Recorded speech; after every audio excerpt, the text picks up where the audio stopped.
Hari ini banyak sekali orang mengkafir-kafirkan orang dan mudah. Kau tak masuk, takkan Allah terima tobat orang macam kau ni. Dah kafir kau ni, takkan masuk surga kau ni, masuk neraka. Mudah mereka memvonis kita masuk neraka tu. Mudah mereka mengkafirkan kita itu. Nah, ini terjadi nih kasus Ustaz Adi Hidayat ya. Kasus Ustaz Adi Hidayat 2 kali dikafirkan orang. 1 kali ketika masalah ayat musik. Yang kedua masalah di Umri. Masalah tentang penistaan agama. Nah, kafir kata dia. Mudah mereka mengkafirkan. Bahkan Bapak Ibu sekalian yang berbahagia di subuh hari ini, menukil satu hadis yang disampaikan oleh baginda Nabi Muhammad sallallahu alaihi wasallam. Kata Nabi dalam hadis dalam kitab Sunan Ibnu Majah, dalam bab atau kitab Al-Fitan, Ibnu Majah menukil perkataan baginda Nabi Muhammad sallallahu alaihi wasallam.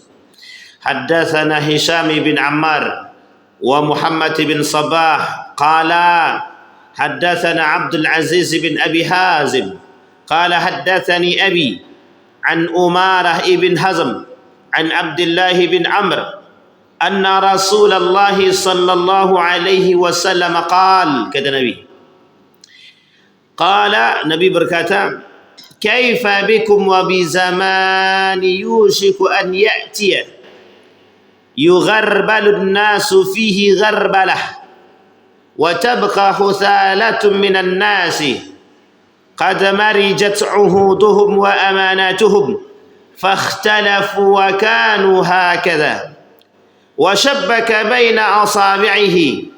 Qalu, berkata para sahabat, kaifa bina ya Rasulullah idza kana dhalika? Qala ta'khuduna bima ta'rifun wa tad'una ma tunkirun wa tuqbiluna ala khasatikum wa tadharuna amra awamikum. Hadis ini diriwayatkan oleh Ibnu Majah. Baik Bapak Ibu sekalian yang berbahagia, kata Nabi dalam hadis ini unik, berbicara tentang at-tathbit atau at-tathabbut fil fitan. Bagaimana kondisi seorang mukmin dalam keadaan banyaknya fitnah. Dan nanti kita sampaikan salah satu bentuk fitnah yang tersebar hari ini yang begitu miris, yang membuat kita sedih dan harus kita kuat dalam kondisi itu. Kata Nabi dalam hadis ini, kaifa bikum wa bi zamani yushkan ya'tiya. Bagaimana kondisi kalian, kata Nabi. Bagaimana kondisi kalian? Nabi tidak berbicara kepada para sahabat ketika itu. Konteksnya di hadapan Nabi para sahabat, tapi berbicara Nabinya untuk kita. Karena pada masa sahabat itu, masa fitnah itu sedikit. Tapi masa kita ini fitnahnya banyak. Fitnah-fitnah itu sangat banyak. Sehingga perkataan Nabi ini bukan untuk para sahabat ketika itu, tapi lebih tepatnya untuk kita yang berada di akhir zaman. Kata Nabi, bagaimana keadaan kalian? Kaifa bikum? Bagaimana keadaan kalian? Kata Nabi. Wa bi zamani yushiku an ya'tiyah. Dan dengan zaman yang kelak akan datang kepada kalian dengan serba keraguan-raguan, yang membuat kalian akan ragu dengan zaman tersebut. Apa penyebab keraguan? Apa keraguan-keraguan yang timbul pada masa itu? Yugharbalud nasu fihi gharbalah. Ini kalimatnya unik. Yugharbalud nasu fihi gharbalah. Au yadhhab khiyaruhum bi ghairi arzalihim. Yang mana pada masa itu kebaikan-kebaikan itu hilang, kata Nabi. Kebaikan-kebaikan itu hilang. Yang tinggal arzal itu perbuatan-perbuatan syarrun, jahat, buruk. Kata Nabi, yang pada masa itu umat manusia yugharbal gharbalah, dilanda penyakit yang disebut dengan penyakit keburukan, sifat yang buruk, akhlak yang buruk, kata Nabi. Maka kata Nabi, zihabu khiyarihim, kebaikan-kebaikan pada masa itu mulai hilang sedikit demi sedikit. Mulai beranjak jauh dari umat manusia. Manusia mulai terbiasa dengan keburukan. Manusia mulai terbiasa dengan kebinasaan. Manusia terbiasa dengan perbuatan-perbuatan yang tak senonoh. Akhlak-akhlak yang mazmumah, yang dibenci, yang tak disukai oleh Allah. Wa tabqa khuthalatan minan nasi, maka tersisalah kepada manusia arzal wa syirar, keburukan dan keburukan yang ada pada diri mereka. Qad marijat uhuduhum wa amanatuhum. Apa kata Nabi? Telah tercampur, ikhtalatat, tercampur, mana janji, mana amanah, dan semua itu bercampur menjadi sebuah kerusakan dan fasadat. Ikhtalafat. Mereka meninggalkan janji mereka. Mereka tinggalkan amanah mereka. Mereka lakukan perbuatan-perbuatan justru sebaliknya. Mereka tidak amanah. Mereka ingkar kepada janji mereka. Ingat Bapak Ibu, kita punya janji sama Allah. Dan banyak orang yang disumpah tapi mengingkari sumpah mereka. Maka disampaikan husalah. Kata Nabi husalah. Arzal syirar, itu perbuatan arzal. Perbuatan yang syirar, perbuatan yang buruk, perbuatan yang jahat. Ikhtalatat, bercampur kelak di akhirat itu. Kebenaran akan bercampur dengan kebatilan. Al-haq bercampur dengan batil. Al-batil bercampur dengan hak. Al-halal bercampur dengan haram. Wal haram makhlutun bil halal. Campur. Kemudian Nabi melanjutkan, fakhtalafu wa kanu hakadha, kata Nabi. Maka semua akan bercampur aduk dan tak jelas mana yang baik dan buruk, mana yang hitam, mana yang putih, mana yang madu, mana yang racun. Ini perkataan siapa Bapak Ibu? Madu dan racun nih. Madu di tangan, itulah lagunya itu. Tapi Nabi yang menyampaikan dalam hadis Nabi, ketika Nabi melaksanakan perjalanan Isra wal Mi'raj, diberikan dua pilihan oleh Allah kepada Nabi. Tinggal pilih, mau madu atau racun. Yang dipilih Nabi apa? Madu. Itu madu lain Bapak sebut tuh Pak. Bapak jelas mau, ibu yang tak mau. Madu. Ketika Isra wal Mi'raj dikasih dua pilihan. Ternyata dua pilihan itu simbol baik dan buruk, dan tak ada yang tengah-tengah. Hitam dan putih, tidak ada tengah-tengah. Jadi hitam dan putih tengah-tengahnya pusat. Campur antara hitam dan putih. Abu-abu. Ternyata dalam agama begitu memang. Kalau tidak surga ya neraka, tidak ada tengah-tengah itu. Kami tidak usah masuk neraka dan tidak usah masuk surga. Tidak ada. Kalau tak masuk surga ya masuk neraka. Kalau tidak baik ya buruk. Maka pilihannya adalah berbuat baik atau berbuat. Kalau berbuat baik itu sudah fitrahnya seorang manusia. Kalau berbuat buruk itu pilihan Anda. Makanya bahasa Nabi khiyaruhum. Khiyar itu artinya bisa kebaikan, bisa pilihan. Artinya apa? Pilihan yang baik. Khiyar itu artinya pilihan yang baik. Tidak ada khiyar itu artinya pilihan yang salah, itu tidak ada. Maka bahasanya dalam salat itu disebut dengan salatul istikharah. Apa arti salat istikharah itu? Apa artinya Bapak Ibu? Bukan salat pilihan. Salat yang di dalam itu kita berharap kepada Allah diberikan pilihan yang baik. Bukan pilihan saja, tapi pilihan yang baik. Yang baik menurut Allah dan juga baik menurut kita. Sampai di sini paham ya Bapak Ibu? Maka kata Nabi, yugharbalun nas, gharbalah. Pergi dari mereka kebaikan-kebaikan, wa tabqa khusalah. Tersisalah khuzal, arzal dan syirar, keburukan. Nah, uniknya Bapak Ibu, Nabi sampaikan pada hadis ini salah satu cara bagaimana kita bertahan pada kondisi saat itu. Kata Nabi, ketika Nabi menyampaikan demikian, sahabat mengatakan begini. Tangannya begini Bapak. Wa shabbaka baina asabai'. Kemudian para sahabat begini tangannya. Tahu Bapak Ibu maksudnya ini apa? Ini bahasa isyarat. Bagaimana cara kami kelak memperkuat diri kami. Tapi para sahabat, Nabi berbicara bukan untuk para sahabat ketika itu. Karena Nabi masih ada. Ketika Nabi masih ada, sahabat masih aman. Ketika Abu Bakar, sahabat masih aman. Ketika Umar bin Al-Khattab, sahabat masih aman. Ketika akhir kepemimpinan Utsman baru mulai goyang. Yang tadinya rapat jadi mulai renggang. Tangannya mulai renggang. Pada masa Ali bin Abi Thalib semakin renggang. Pada masa tabi'in mulai merenggang. Sampailah hari ini Bapak. Maka kekhawatiran Nabi itu terjadi. Nabi sampaikan dalam kalimat selanjutnya. Wa syabbaka baina asabai. Kemudian Nabi mengatakan para sahabat itu begini tangan dia kata Nabi. Saking khawatir dan takutnya keadaan itu terjadi pada masa mereka. Kaifa bina ya Rasulullah. Kemudian para sahabat bertanya langsung kepada Nabi. Kaifa bina ya Rasulullah. Bagaimana keadaan kami dan bagaimana dengan kami ya Rasulullah. Apa yang harus kami lakukan hakadha. Wa kaifa bina ya Rasulullah idza kana dzalika. Apa yang harus kami lakukan ketika kondisi itu terjadi. Kenapa para sahabat bertanya? Untuk kita. Sahabat bertanya dari perkataan sahabat sampai kepada kita. Apa kata Nabi? Qala ta'khuduna bima ta'rifun. Berpegang teguhlah dari apa yang telah engkau pahami dan mengerti dari agama. Nah, ini kondisinya Bapak Ibu. Artinya apa? Istiqamah. Yang sudah melaksanakan sholat 5 waktu di masjid, pertahankan. Yang rajin sholat, pertahankan. Yang selalu istiqamah melakukan kebaikan, pertahankan.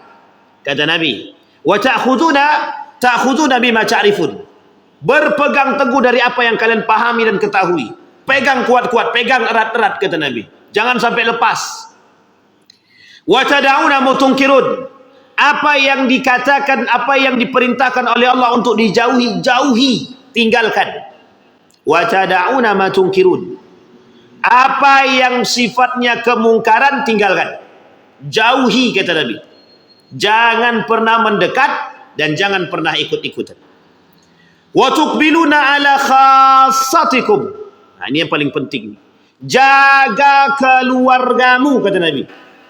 Pegang erat-erat sampai balik ke rumah, nasihati keluarga kata Nabi. Sampaikan kepada keluarga kondisi-kondisi yang engkau temui, yang engkau lihat. Wa tadharuna amra awamikum kata Nabi. Wa tadharuna amra awamikum. Maka sampaikan kepada mereka kondisi-kondisi hari ini. Nah, Bapak Ibu sekalian yang berbahagia, hadis ini derajatnya sahih. Nabi cuma sampaikan kepada kita melalui para sahabat untuk kita. Karena perkataan Nabi sampai kepada kita. Artinya apa? Kondisi yang dikhawatirkan oleh Nabi itu pasti terjadi. Kenapa kok pasti terjadi? Karena apa yang kita rasakan hari ini itu semua hampir sama dengan apa yang dikatakan oleh Nabi dalam hadis.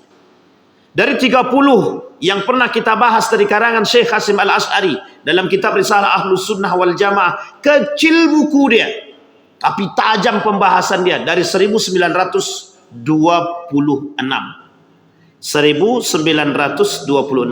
Nahdlatul Ulama. Berarti beliau menulis buku itu 1900-an. Sudah beliau tulis buku tadi. Artinya apa? Jauh sebelum kemerdekaan Republik Indonesia, jauh sebelum sampai hari ini, beliau sudah mengetahui apa yang dikatakan oleh Nabi itu bakal terjadi.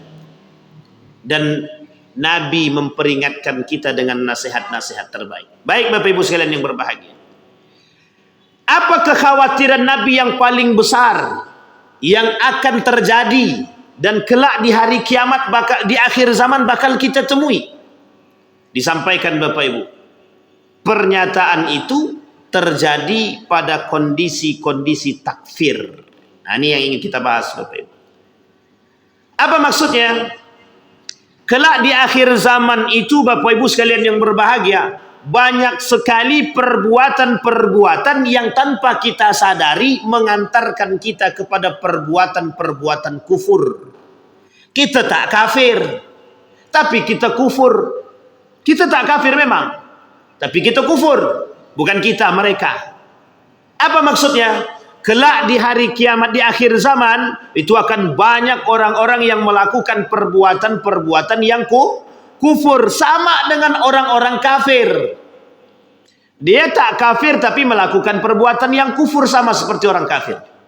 Maka Nabi berkata, "Man shalla salatana wastaqbala qiblatana wa akala dhabihatana fadzalikal muslim." Kata Nabi, yang salat seperti kami. Ini ditekankan oleh Nabi. Yang salatnya menghadap kiblat-kiblatnya sama kayak kami, kata Nabi. Dan mereka memakan makanan seperti apa yang kami makan dengan menggunakan kalimat bismillah, sama seperti kami.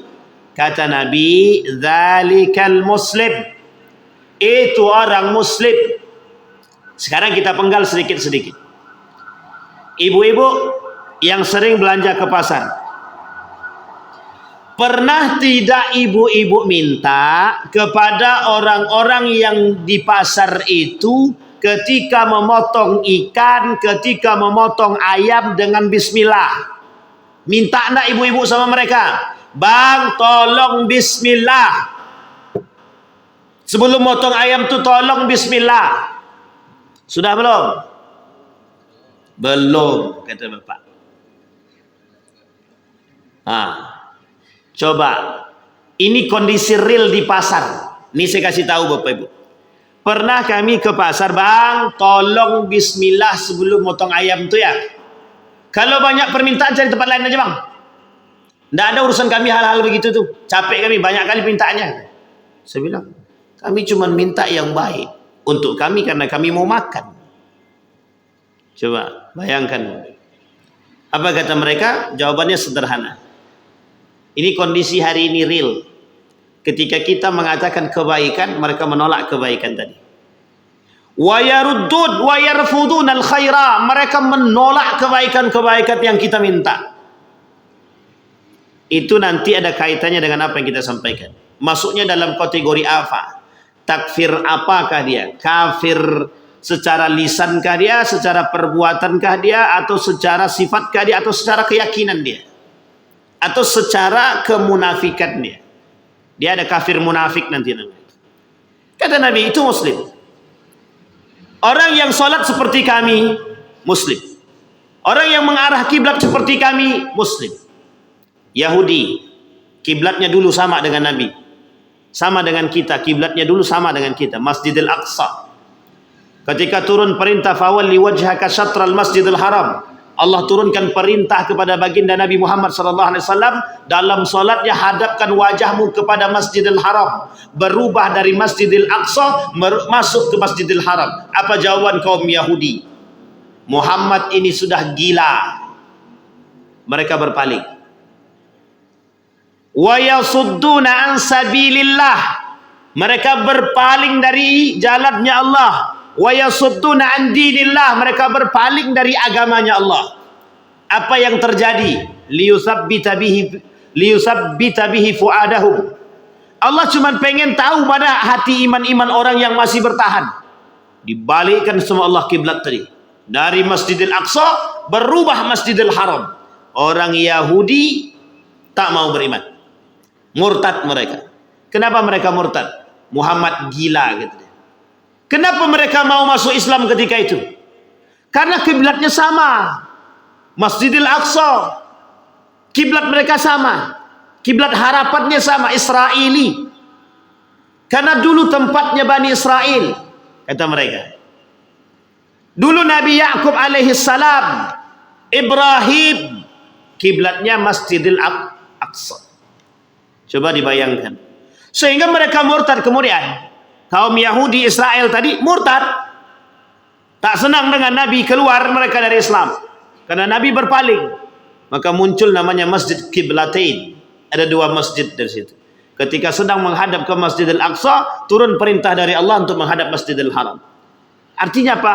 Ada orang-orang yang kiblatnya tidak sama dengan kita. Ada orang-orang yang kiblatnya tak sama. Ada Syiah kiblatnya tidak sama. Satu sisi kiblat mereka ke Masjidil Haram, satu sisi masjid kiblat mereka lain. Maka bagi mereka tanah Iran itu tanah suci. Dulu sempat ada namanya Pakistan itu tanah suci. Lebih baik kami ke Pakistan daripada kami ke Masjidil Haram atau ke Ka'bah atau ke Makkah. Oh, itu lebih berbahaya lagi. Tapi sekarang sudah tak ada. Mereka lebih kembali. Itu kiblat.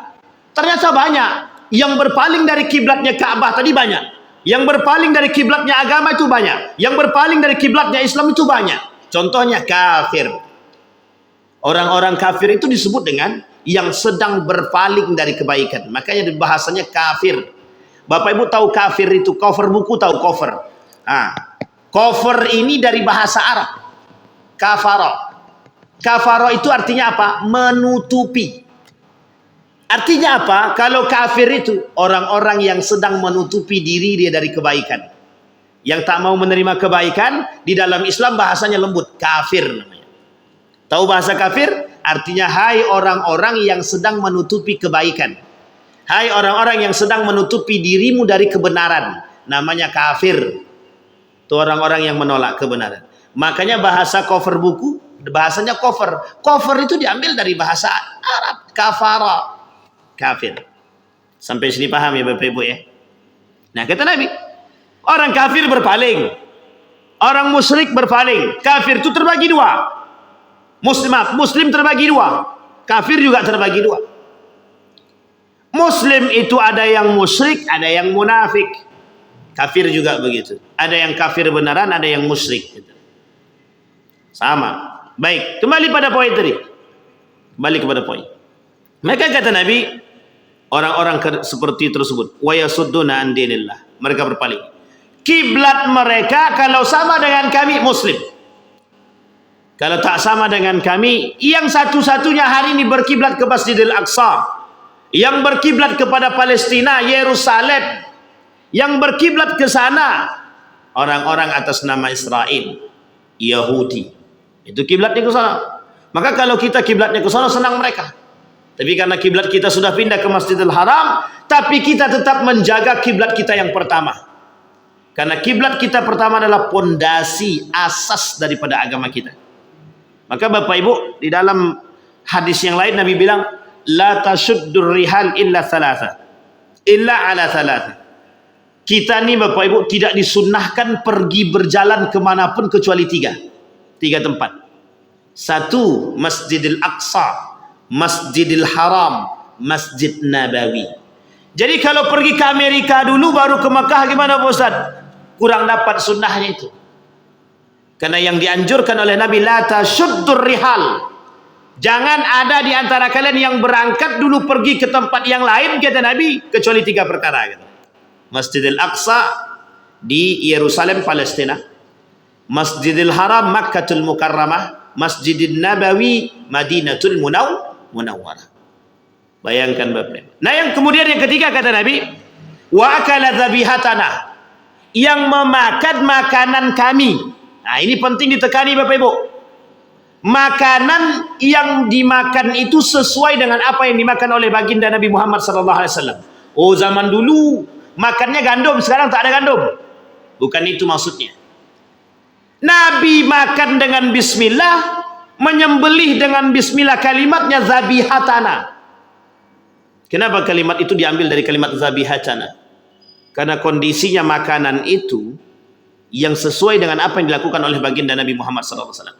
Kalau ada yang memakan makanan yang tidak sesuai dengan tuntunan Nabi, maka dia sedang berada pada makanan-makanan yang haram. Bapak Ibu makan atau membeli ayam, tapi ayam tak di bismillah, boleh tak kita makan? Haram tak kita makan? Haram. Tapi kami beli di pasar Pak Ustaz, gimana? Sementara kami sudah beli barang itu sudah mati, kami beli, kami bawa ke rumah. Maka kata para ulama, ketika hendak memakan ayam tersebut, ucapkan bis sebelum memasak, bukan memakannya, sebelum memasak ayam tersebut, maka ucapkan bismillah. Tapi apa yang terbaik? Datang ke pasar tuh cari yang hidup, minta bang bismillah. Kalau tak mau tinggalkan toko itu. Tapi cuma toko itu yang paling murah Pak Ustaz. Nah, pilih murah atau pilih surga, itu aja lagi. Kalau pilih surga, cari yang pakai bismillah. Kalau yang tidak, tak usah. Ada pertanyaan kemarin. Masa kalau beli ikan juga harus pakai bismillah, sementara bangkainya aja harus boleh dimakan tanpa bismillah? Itu bangkai. Ini kalau masih hidup. Kalau ikan masih hidup, dipukul, bukan dipukul, cara membunuhnya, cara mematikannya juga harus beretika. Ibu lihat orang di pasar, Bu, bagaimana cara mematikan ikan. Diambilnya ikan lele tadi kan, tak. Tahu Bu ya? Coba bayangkan kalau lele itu kita, patilah kau. Kalau nak diambilnya ikan nila tu, diambilnya pak tu penokok tadi, pak, mati. Kadang-kadang tak pakai etika itu. Apa anda pandailah cara bagaimana mematikannya. Tapi cuma begitu cara yang paling ampuh bosan mati dia. Masa iya cuma cara itu yang paling ampuh? Atau kalau nak pukul-pukul di belakang kita. Sampai di sini Bang. Dan minta sekalipun ikan karena dia hidup ketika ingin memotong itu ucapkan bismillah. Kalau udah matikan tadi dah jadi bangkai itu lain cerita. Memang bangkai ikan boleh dimakan. Tapi kalau dia masih hidup, kata para ulama, sunnatun muakkadah, wajib ada yang mengatakan mengucapkan Sampai di sini bisa dipahami Bapak Ibu ya. Apa maksudnya dengan hadis yang tadi disampaikan Nabi? Kelak akan banyak orang memakan makanan yang memang tidak sesuai dengan tabiat tanah. Orang memakan makanan yang tidak sesuai dengan apa yang dilakukan oleh Nabi, tuntunan Nabi. Banyak, bukan sedikit, banyak, main tahu potong saja. Dah mati dah lah tu, selesai makan. Makanya mohon maaf, berbeda dengan orang zaman dahulu. Saya masih ingat betul itu. Nenek saya meskipun tak mengerti secara kuat dalam agama, ketika ke pasar, apa kata dia? Saya waktu itu ikut ke pasar. Bang, jangan lupa ya, kalau potong ikan tu pakai bismillah. Itu orang zaman dulu Pak. Kalau orang zaman sekarang, bang ayam sekilo. Alah, selesai, anak ambil bayar. Coba bayangkan perhatian umat muslim, kita umat muslim, perhatian dengan kalimat bismillah untuk menyembelih saja sangat-sangat jarang ada orang. Sehingga kalau ada orang meminta hal demikian, ini unik Bapak Ibu. Kenapa saya katakan itu unik? Karena ketika ada orang meminta ketika sembelihannya diucapkan bismillah sebelum disembelih, itu aneh bagi orang. Sama Pak, saya pernah ceritakan di sini juga. Waktu saya beli mangga, itu timbangannya goyang Pak, timbangannya goyang. Belum berhenti dengan sempurna, ada diambil sama dia. Saya bilang sama orang tadi, bang, coba tunggu berhenti dulu.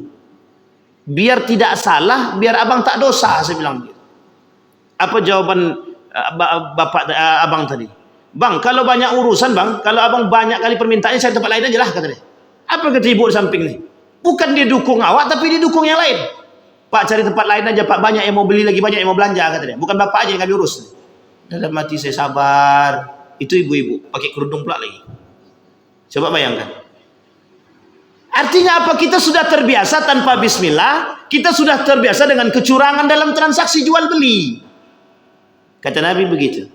Kira-kira. Kalau salah timbangan haram apa tidak? Haram. Kalau kita makan tanpa bismillah kemudian kita sadar, salah apa tidak? Salah. Kira-kira yang kita makan dan masuk ke dalam perut kita itu benar apa tidak benar? Haram apa tak haram? Haram. Maka kata Nabi, wa akala dhabihatana. Yang mereka makan seperti apa yang kami makan. Yang mereka meninggalkan apa yang kami tinggalkan, kata Nabi. Dzalikal muslim. Itu yang muslim, kata Nabi. Sampai di sini paham apa? Sekarang berapa banyak di antara kita yang makan ke tempat-tempat tertentu yang kita masuk ke sana memperhatikan label halal? Berapa banyak? Di mana aku makan tadi? Oh, di sushi. Sushi itu apa? Itulah pokoknya. Tentang situ. Tengok. Udah ada label halalnya belum? Pernah kami Pak. Pernah kami. Masuk ke salah satu toko, Britok. Tahu Bapak Ibu Britok ya? Ini roti. Kami tanya Pak. Bang, ini sudah ada label halalnya? Ada Pak di kantor. Kantor mana? Tahu Bapak Ibu maksud saya? Penting bagi umat muslim tahu kehalalan. Penting. Yang kita makan, yang ingin kita masukkan ke dalam perut kita itu yang halal. Sehingga hari ini yang banyak yang masuk ke dalam perut kita itu yang syubhat dan yang haram. Mohon maaf. Dampak daripada makanan yang haram dan syubhat itu karakter, akhlak. Maka jangan salah ketika Nabi mengatakan yugharbalud nasu fihi ghurbalah. Kelak akan terjadi kebaikan-kebaikan itu hilang, yang tersisa keburukan-keburukan saja. Ya kenapa tidak yang dimakan yang haram-haram? Ketika yang dimakan yang haram itu membentuk karakter. Lu karakter yang kita makan ini barang-barang haram kok. Apa mungkin barang yang haram yang kita makan menghasilkan akhlak yang baik? Pertanyaannya harus kita jawab. Kira-kira yang kita makan yang haram itu bisa membuat akhlak yang baik apa tidak? Tidak akan. Jangan begitu, Ustaz. Memang begitu. Kalau yang haram dimakan, tidak akan mungkin mendatangkan akhlak yang baik. Kalau yang dimakan hasil korupsi, yang dibagikan kepada anak hasil penipuan, hasil jual beli barang haram, yang diberikan kepada anak dan istri, kelak yang dimakan dia itu menjadi darah daging. Yang buruk dimakan hasilnya buruk. Yang baik dimakan hasilnya itu sudah pasti begitu. Sampai di sini paham Bapak Ibu? Ini penting. Nah, kembali kepada poin kita Bapak Ibu. Maka kata Nabi, fadzalikal muslim alladzi lahu dhimmatullah wa dhimmatu rasulih fala tahqirullaha fi dhimmatihi. Yang mana orang muslim itu punya tanggung jawab dan berada dalam tanggungan Allah dan Rasulnya. Jadi kita umat muslim ini terikat. Makanya bahasanya kita ini mukallaf, orang-orang yang terbebani dengan perintah dan larangan Allah, dengan sunnah baginda Nabi Muhammad sallallahu alaihi wasallam. Maka kalau ada orang tak percaya dengan Nabi, kafir. Ada orang yang ingkar dengan sunnah Nabi, kafir. Ada orang yang tak mau bayar zakat, mengingkari zakat, kafir. Ada orang yang mengingkari puasa, kafir. Ada orang yang mengingkari solat, kafir. Mengingkari qada dan qadar, kafir. Mengingkari haji, kewajiban haji, kafir. Sampai di sini paham ya Bapak Ibu ya? Nah, sekarang kita masukkan pada kondisi tadi. Ada kejadian-kejadian yang akan kita temui. Kejadian-kejadian yang akan kita temui itu dalam bentuk menggiring kita menjadi orang-orang yang kufur kepada Allah. Baik Bapak Ibu, yang kufur kepada Allah. Bagaimana caranya? Kita lihat. Ada berbagai macam jenis kekafiran. Yang pertama, kekafiran secara i'tiqad. Saya kira ini kita tak masuk. Karena kita masih yakin Allah itu satu. Ada di antara Bapak Ibu yakin Allah itu ada dua? Ada yakin? Bapak Ibu masih beriman pada Rasulullah? Masih kan? Berarti secara keyakinan kita aman. Segala macam akidah yang bertentangan dengan salah satu rukun atau menyalahi salah satu akidah Islam yang qat'i, itu kita tidak ada. Hari ini orang-orang dah cerdas, dah tak mau menyembah berhala lagi. Dah tak mau menyembah pohon. Dah tak mau menyembah binatang, tak mau lagi. Memang menyembah itu tak mau, Ustaz. Menyembah duit mau. Nyembah yang lain mau juga. Cium kaki manusia mau juga. Demi kekuasaan. Baik. Satu. Yang kedua, kekafiran secara ucapan. Ini masih bertentangan nih. Masih adakah kita temukan, kita lihat. Apa maksudnya kekafiran secara ucapan? Setiap ucapan yang mengandung pengakuan atas akidah kufur atau mengandung penolakan terhadap salah satu akidah Islam yang aksiomatis atau yang benar, atau mengandung unsur pelecehan agama baik akidah maupun hukum-hukumnya. Kita ambil contoh. Pelecehan kepada baginda Nabi Muhammad sallallahu alaihi wasallam. Pelecehan terhadap Al-Qur'an. Pelecehan terhadap Ka'bah. Nih saya kasih tahu di Riyadh kejadiannya. Dibuatlah replika Ka'bah di Riyadh itu dalam festival-festival tertentu. Ada perempuan tak pakai baju, telanjang, berjoget di atas Ka'bah tadi. Replika Ka'bah tadi. Itu sudah kufur sekali itu. Bahkan bisa kata-kata kafir itu. Bahkan bisa kafir dia. Itu kejadiannya. Perempuan telanjang berdiam diri di atas Al-Quran. Mohon maaf. Didudukkannya Al-Quran tadi. Ini kondisi yang nyata dan real. Tapi ini kekafiran secara ucapan Pak Ustaz. Ya, yang mengatakan semua agama sama, dan hati dia meyakini semua agama itu sama kebenarannya, maka dia telah kafir secara ucapan. Kafir secara ucapan. Semua agama itu sama, sama-sama benar, hanya saja kita punya cara yang berbeda menuju itu. Kafir. Laqad kafara alladzina qalu innallaha tsalitsun tsalatsa. Kafir yang telah mengatakan Allah tiga. Kafir yang telah mengatakan Isa itu Tuhan. Laqad kafara alladzina qalu Isa bin Maryam ilahan. Kafir orang yang mengatakan Isa itu Tuhan. Nah, ini banyak nih Bapak Ibu. Secara ucapan. Dan ini sering kita temui. Apa contohnya? Contoh yang lain adalah ketika ada umat muslim yang membolehkan dan mengucapkan selamat Natal dan meyakini kebenarannya, maka dia termasuk secara ucapan, dia kafir secara ucapan. Banyak yang nolak nih, fatwa nih banyak. Yang nolak umat muslim. Orang kafir tak nolak, umat muslim yang tolak. Kenapa umat muslim yang tolak? Akhirnya dia munafik. Gimana tidak? Itu tidak toleransi. Ya gimana mau dikatakan toleran orang kita sesama kita berbicara? Saya katakan kepada ibu-ibu, bapak-bapak, jangan ucapkan selamat Natal. Salahkah? Salahkah ketika saya mengajak begitu? Tak salah. Kenapa tak salah? Saya ngajak ibu-ibu orang Islam semua, bukan non-muslim. Sampai di sini paham? Bentar lagi, ini sudah November kan? Namanya penyakit musiman. Tahu saya katakan penyakit musiman? Sudah keluar fatwanya, ditolak tiap tahun. Itu pula yang kita kelahikan. Yang satu terima, yang satu tak terima. Tidak usah khawatir Bapak Ibu. Yang tidak terima dengan fatwa tersebut munafik. Yang tidak terima fatwa Majelis Ulama Indonesia harap mengucapkan selamat Natal, mereka munafik. Jangan tersinggung. Memang begitu dalam yang disampaikan oleh Nabi.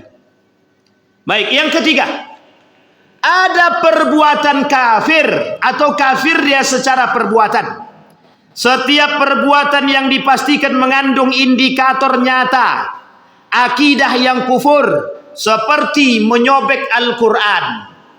Orang-orang yang suka mengoyak-ngoyak Al-Quran.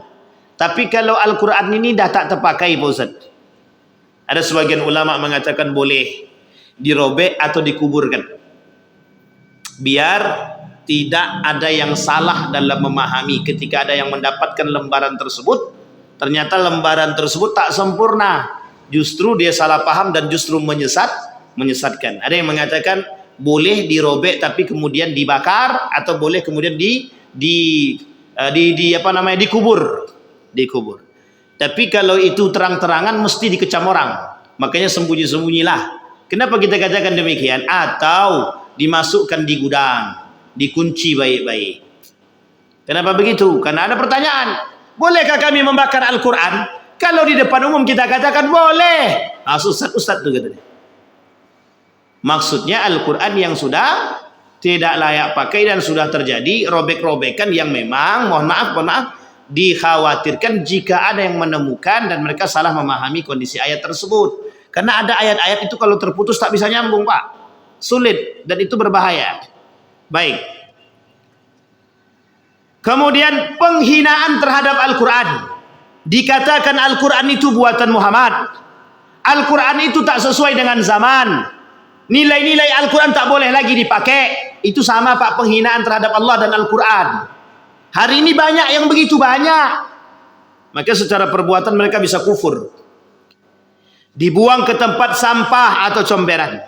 Sujud kepada berhala. Mengalungkan salib di dada. Dan lain sebagainya. Itu masuk dalam kategori kafir. Dan kafir itu secara perbuatan. Bapak Ibu sekalian yang berbahagia. Berat Bapak Ibu? Ya memang berat. Begitulah kondisi Bapak Ibu. Dan Bapak Ibu sekalian yang berbahagia. Man tasyabbaha biqaumin itu. Hadis ini barang siapa yang menyerupai orang-orang kafir gitu, perbuatan orang kafir, fahuwa minhu, dan dia bagian daripada kekafiran. Ini yang paling banyak kita temukan hari ini, Pak. Mohon maaf kepada yang jualan, tak usah pakai atribut-atribut yang bukan agama kita. Biarkan. Insya Allah pakai atau tak pakai atribut itu tidak ada kaitannya dengan toleransi. Anda tak pakai atribut itu tetap toleransi asal Anda berbuat baik dengan yang lain. Ini kita banyak temukan, Pak. Bahkan toko-toko muslim ketika mendekat Desember tadi, itu mulai, Pak, mereka pasang pohon lah dan lain sebagainya. Mereka muslim dengan dalih toleransi, dengan dalihnya menghargai. Itu tidak menghargai, Pak. Mencoreng agama sendiri. Mencoreng agama sendiri. Justru mereka termasuk melakukan penghinaan terhadap agama mereka sendiri. Hati-hati. Ini perbuatan-perbuatan yang tidak diinginkan oleh Allah. Perbuatan yang menyerupai kekafiran. Mohon maaf Bapak Ibu. Salah satu yang bisa merusak keislaman seseorang dari 10 poin kata Syekh Sulaiman At-Tamimi.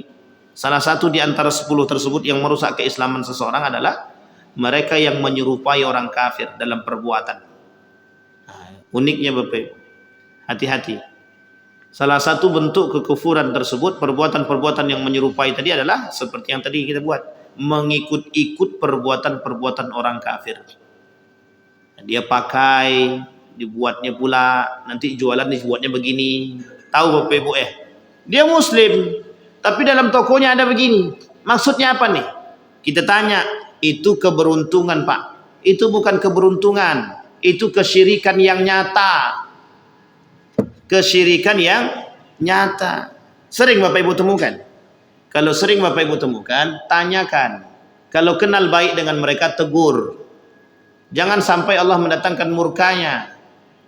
Kenapa kita katakan murkanya Allah? Allah tak suka dengan orang-orang yang menyerupai perbuatan-perbuatan demikian. Bagi Allah itu perbuatan-perbuatan yang terlarang dan tidak disukai oleh Allah. Beberapa prosedur penting sebelum mengeluarkan vonis kekafiran. Ini lihat Bapak Ibu poin kita hari ini. Sebelum Anda mengkafirkan orang lain, tengok dulu. Maka kita katakan rambu-rambu takfir. Hari ini banyak sekali orang mengkafir-kafirkan orang dan mudah.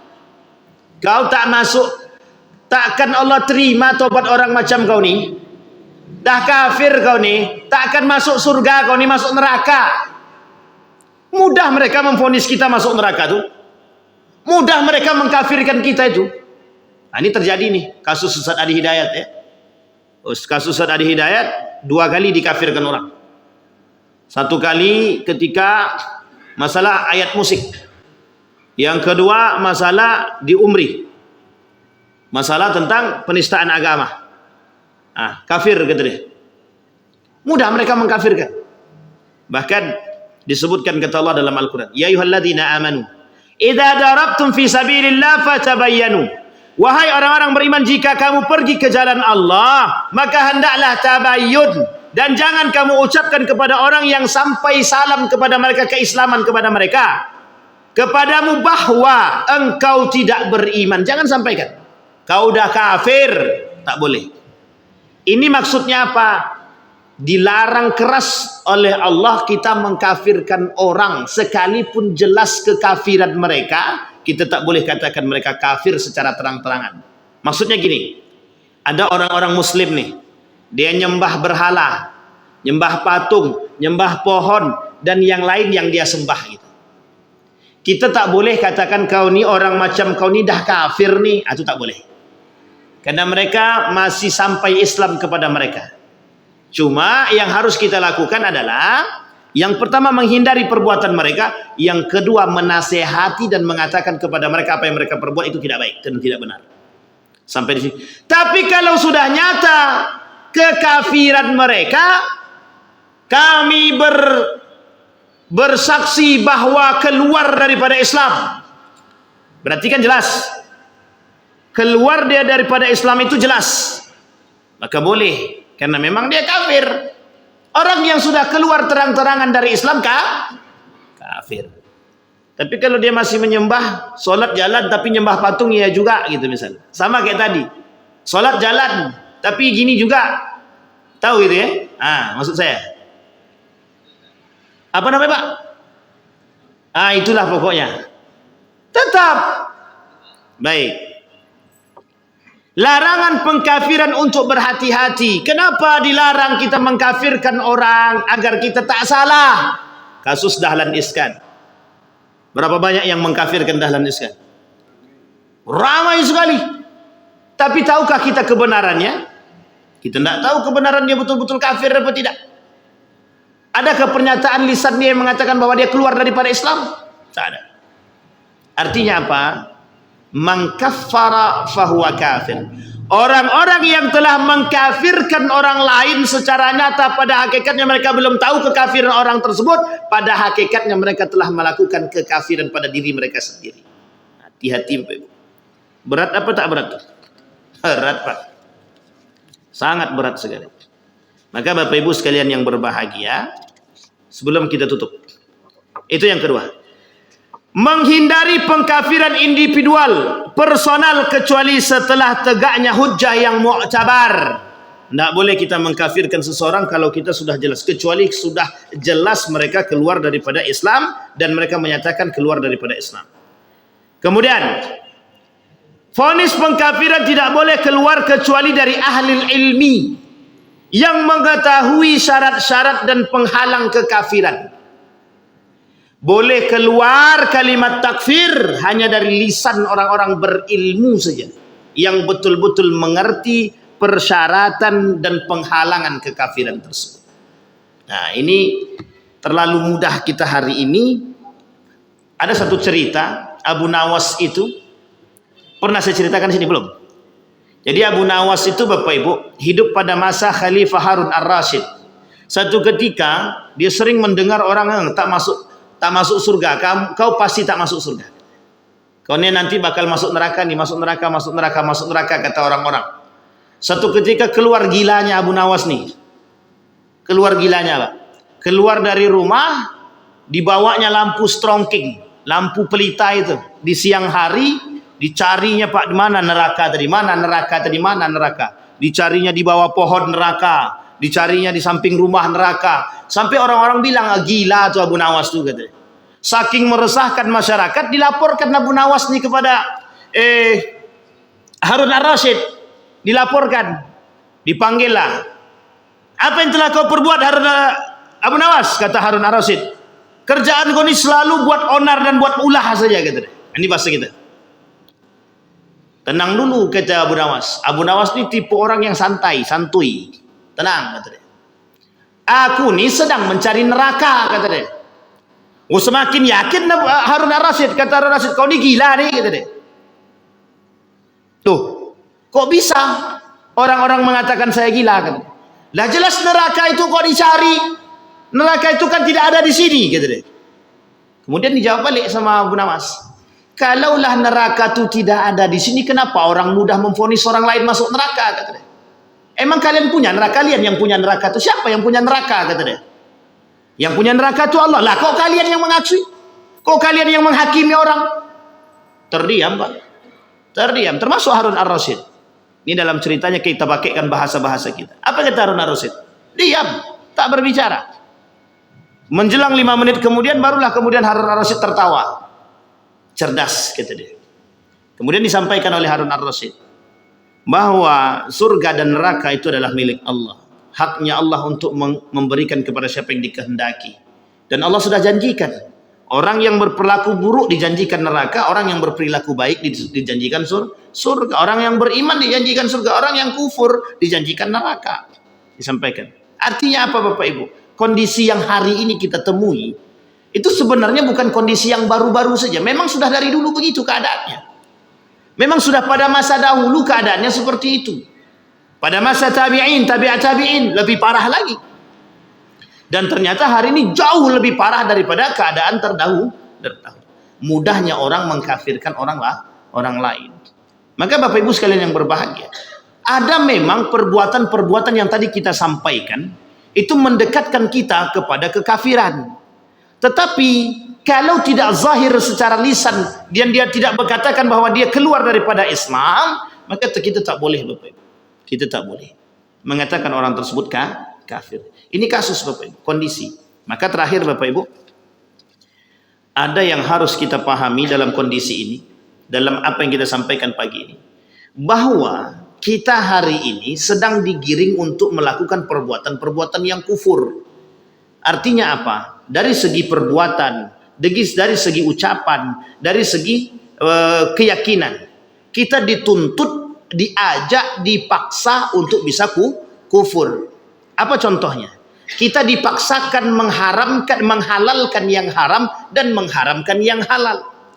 Kita dipaksakan untuk mengikuti sesuatu yang salah, pada hakikatnya kita dipaksakan untuk membenarkan sesuatu yang salah dan menyalahkan sesuatu yang benar. Kita hari ini dipaksakan untuk membenarkan kesalahan orang, bukan dalam konteks kebenaran. Sampai di sini paham ya Pak? Itu kita dipaksakan hari ini. Lah kalau sudah dipaksakan, pada hakikatnya itu nanti terbiasa. Kalau sudah terbiasa kita dengan kondisi demikian, maka orang-orang sudah akan biasa melakukan perbuatan-perbuatan yang salah. Kita ambil contoh yang paling sederhana sebelum kita tutup. Dulu berpakaian tak sopan itu orang malu. Perempuan pakai tank top itu tidak ada kita temukan zaman dulu Pak. Tidak ada perempuan pakai celana pendek nampak pahanya, itu kita tak pernah kita tengok dulu zaman dulu. Nah sekarang karena dipaksakan, akhirnya menjadi terbiasa. Coba Bapak Ibu tanyakan besok. Ini ibu-ibu aja, bapak-bapak tak usah tanya. Kalau bapak-bapak tanya curiga kita. Kemana matanya kita nggak tahu. Tapi ibu-ibu tanya. Sesekali coba tanya. Tak usah dengan orang yang pakai celana pendek. Tapi dengan ibu-ibu yang pakai celana lepis jin hantu belau yang sangat sempit. Coba tanyakan. Ibu-ibu tak malu pakai celana lepis dan jin begini? Nah, coba tanyakan. Nanti jawabannya sederhana itu. Kan menutup aurat katanya. Apa perkataannya?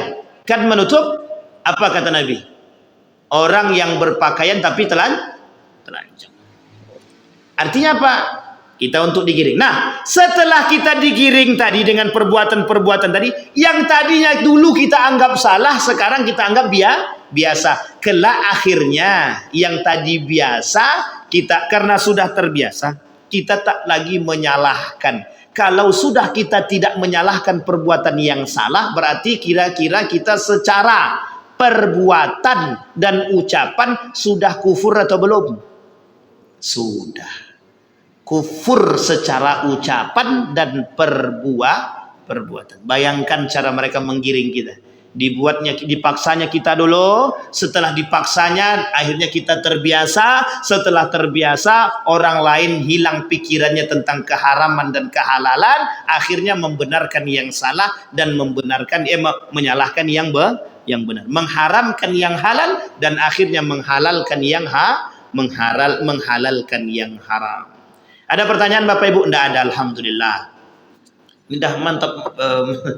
Jamaah Masjid Jamiatul Zaid ini dah cerdas-cerdas, selalu tak ada yang bertanya. Ada pertanyaan Ibu? Aman Bu? Siap bertanya Bu? Tanyakan besok Bu ya, kalau ketemu dengan orang-orang tak masuk surga orang camkoni, tak, jangan. Kenapa adik pakai celana pendek? Kenapa pakai celana sempit? Nah, besok tanyakan. Kalau anak kita yang begitu, ambil baju tadi bakar. Paham Bapak Ibu? Harus berani. Iya harus. Kita perlu perjuangan Pak. Yang paling sulit itu bagi kaum-kaum seperti kami nih, itu yang paling sulit adalah keluarga kami sendiri. Sangat-sangat sulit Bapak Ibu. Dan itu tantangan dalam dunia dakwah. Kita berdoa kepada Allah, mudah-mudahan apa yang kita sampaikan di subuh hari ini Allah ridai, Allah berkahi, Allah limpahkan rahmat. A'udzu billahi minasyaitonir rajim. Bismillahirrahmanirrahim. Alhamdulillahi rabbil alamin, hamdas syakirin, hamdan na'imin, hamdan yuwafi ni'amahu wa yukafi'u mazidah. Ya Rabbana lakal hamdu kama yanbaghi li jalali wajhikal karim wa 'azimi sultanik. Allahumma salli ala Muhammad wa ala ali Muhammad fil alamin innaka Hamidum Majid. Allahumma faqihna fid din wa 'allimna at-ta'wil. Ya hayyun ya qayyum ya fattah ya alim ya aziz ya ghaffar ya rabbal alamin. اللهم اغفر لنا ذنوبنا وذنوب والدينا وارحمهما كما ربيانا صغارا اللهم اجعل تجمعنا تجمعا مرحوما واجعل تفرقنا من بعده تفرقا معصوما اللهم اعنا على ذكرك وشكرك وحسن عبادتك اللهم انصر اخواننا المجاهدين في فلسطين وفي غزة وفي كل مكان اللهم دمر اليهود اللهم اهلك الكفرة والمبتدعة والمشركين اعداءك اعداء الدين اللهم اجعلنا من المستقيمين في دينك يا رب العالمين اللهم ربنا يا رب العالمين اللهم اختمنا بحسن الخاتمة اللهم اختمنا بحسن الخاتمة اللهم اجعل القرآن العظيم ربيع قلوبنا ونور صدورنا وجلاء أحزاننا وذهاب همومنا وغمومنا اللهم ارزقنا إماما عادلا اللهم ارزقنا إماما عادلا اللهم ارزقنا إماما عادلا ربنا آتنا في الدنيا حسنة وفي الآخرة حسنة وقنا عذاب النار والحمد لله رب العالمين السلام عليكم ورحمة الله وبركاته